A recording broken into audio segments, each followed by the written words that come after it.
এই কি অবস্থা ব্রাদার, কেমন আছো তুমি? আই থিঙ্ক তুমি ভালো নাই, আমিও ভালো নাই। এই বয়সটাই হলো এরকম ভাই। এই বয়সে নানান ধরনের ডিপ্রেশন, হতাশা সবকিছু এসে জড়িয়ে ধরে।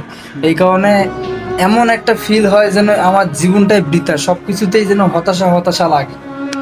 আসলে আমাদের এই শখের বয়সটাতেই টাকার অভাব থাকে, তো এই কারণে আমাদের এমন হতাশা চাইরো প্রতিটি দিক থেকে আমাদের ঘিরে ধরে। এই বয়সে আমাদের কত কিছুই না করা ছিল, কত শখই না মিটানো ছিল, অথচ টাকার অভাবে আমরা কোনো কিছু করতে পারি না। একদিক থেকে কেউ খাচ্ছে নারীর প্যারা, কেউ খাচ্ছে টাকা পয়সার প্যারা, কেউ কেউ খাচ্ছে ফ্যামিলি থেকে প্যারা। আসলে পেন জিনিসটা এমনভাবে এই বয়সে আমাদের ঘিরে ধরে, আমরা সব কিছু থেকে দূরে আসতে বাধ্য হই। একটা সময় আমাদের একাকিত্ব এতটা ভালো লাগে যে আমাদের সব কিছু কেমন জানি একটা লাগে। সবসময় মনে হয় যে একাকিত্বই সব থেকে বেস্ট, একাকিত্বই সব থেকে ভালো।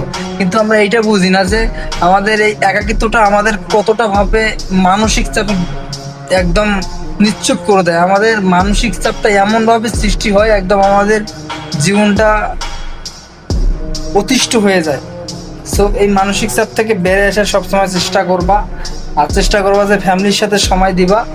দেখো ভাই, দুঃখ সবার জীবনেই থাকে, এমন না যে শুধুমাত্র তোমার জীবনেই দুঃখ আছে। দুঃখ আমার জীবনে আছে এবং প্রতিটি মানুষের জীবনেই দুঃখ আছে, সুখ দুঃখ সবার জীবনেই থাকে। সো একটা জিনিস চেষ্টা করবা যে সবসময় হাসি খুশি থাকার চেষ্টা করবা এবং ফ্যামিলির সাথে সময় দেওয়ার চেষ্টা করবা, এবং আদার যে বন্ধু বান্ধব আছে তাদের সাথে সময় দেওয়ার চেষ্টা করবা। যতই মন খারাপ থাক, যতই মন খারাপ থাক, আমি জানি তোমার মনের ভিতর অনেক কিছু জমে আছে, অনেক দুঃখ তোমার মধ্যে জমে আছে। দেখো ভাই, আমার মনের ভিতরও অনেক কথা জমে আছে, অনেক দুঃখ জমে আছে, কিন্তু তারপরেও আমি তোমাদের মাঝে আসি শুধুমাত্র তোমাদের সাথে একটু কথা শেয়ার করার জন্য এবং তোমাদের সাথে সুন্দর একটা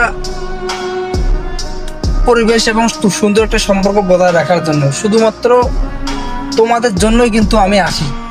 এইভাবেই তোমাদেরকেও সবার সামনে যাইতে হবে। তোমার মনের ভিতর যত দুঃখ কষ্ট থাক, তারপরেও তোমাকে সবার সামনে মিশতে হবে।